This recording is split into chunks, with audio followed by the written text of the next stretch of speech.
ഓരോ വസ്ത്രങ്ങൾക്കും ഒരു കഥയുണ്ട്. ആഘോഷത്തോളം വളർന്ന സ്വപ്നങ്ങളുടെ കഥ. Beauty silks. വാക്കുകൾ നിശബ്ദമാകുമ്പോൾ വസ്ത്രങ്ങൾ സംസാരിക്കട്ടെ. ചേലക്കര ടൗണിനോട് ചേർന്ന് വീണ്ടും കാട്ടാന ഇറങ്ങി വ്യാപകമായ നാശനഷ്ടം.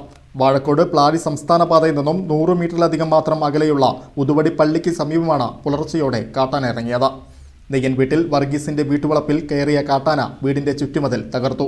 പറമ്പിലെ ഒട്ടനവധി വാഴകൾ നശിപ്പിക്കുകയും മാവിന്റെ കൊമ്പുകൾ ഒടിക്കുകയും ചെയ്ത ആന ചക്കയും മാങ്ങയും ഉൾപ്പെടെയുള്ള ഫലങ്ങൾ ഭക്ഷിച്ച ശേഷമാണ് ഇവിടെ നിന്നും മടങ്ങിയത്.